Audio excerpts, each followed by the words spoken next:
I think the revelation of this book is I found that the people that were facilitating bags of $20 bills up to 1.2 million coming into a casino per night with one whale gambler, these were the very same people that were interacting with people in the Vancouver Chinese consulate, top level leaders. They were interacting with Canadian politicians, and the photos told the story.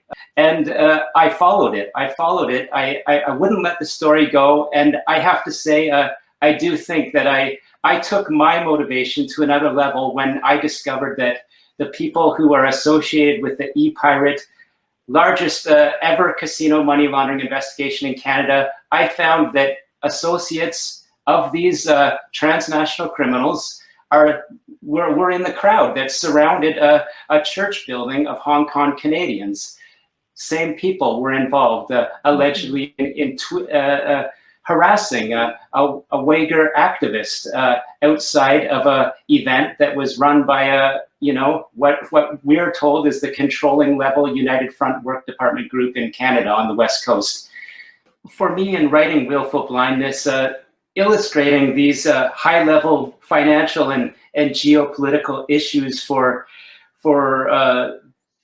let's just say the mainstream reader was one of my goals. So you've illustrated how red capital is leveraged and legitimate transnational corporations. We have seen what happened to the NBA when an executive made an offhand, it seems, comment supporting democracy in Hong Kong, and the NBA very nearly lost a good chunk of its business, and that can happen to any corporation. That's one side of the picture. What I stumbled into again, and I always say stumble because I was just trying to figure out why were real estate prices moving the way they were in Vancouver. I know cities like London have similar issues, maybe more related to transnational crime in other countries, let's say Russia in some cases, the Middle East. But it's important for citizens wherever they live to understand how your real estate, homes are an essential item for families. This is the bedrock of nations. So we need to understand the relationship between the real economy and the underground economy. This is something that's come up in the Cullen Commission. We heard a panelist say that when dirty money comes in, it chases the good money out.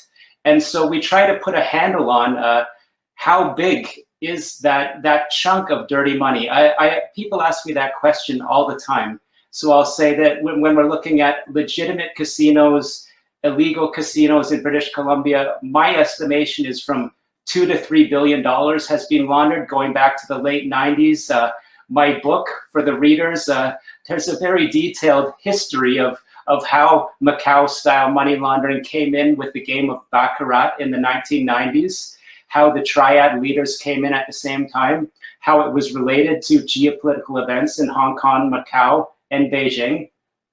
How big is the real estate money laundering in Vancouver, and what impact does it have? How does it relate to trade-based money laundering, which is an even bigger portion, and I would argue even more connected to high-level politics than real estate and casino money laundering. In Canada, it's estimated up to $100 billion per year is laundered across the country, and Canada is punching above its weight in a way. I estimate tens of billions of dollars in real estate money laundering is a good conservative estimate in the city of Vancouver. But Toronto, we shouldn't fool ourselves that Vancouver is far ahead of Toronto in money laundering.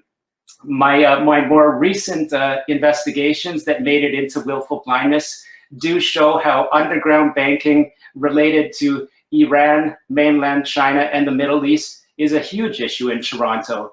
So I really do think it's important that as Canadians, world citizens, we get a better handle around how much money is being laundered through real estate, how it relates to the movement of drug money and the leveraging of capital flight in nations such as Iran and China, and how that impacts everyday citizens that are paying their taxes and trying to afford homes, trying to save up to send their children to university.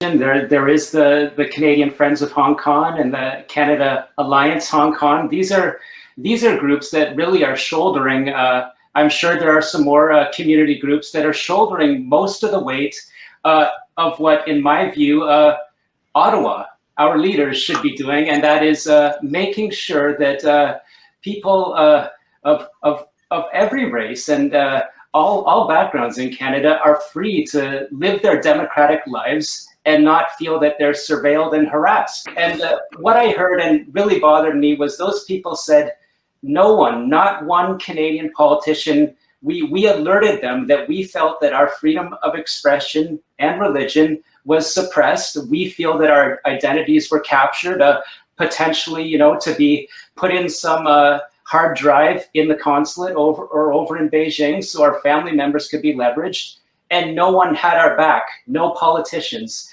That's why I knew that I had to tell that story in this book, both to demonstrate the ties between agents of harassment and agents of organized crime, and to tell the Canadian public that Chinese Canadians, Hong Kong Canadians, Uyghur activists feel that their rights are not being respected equally in Canada. They are not being protected.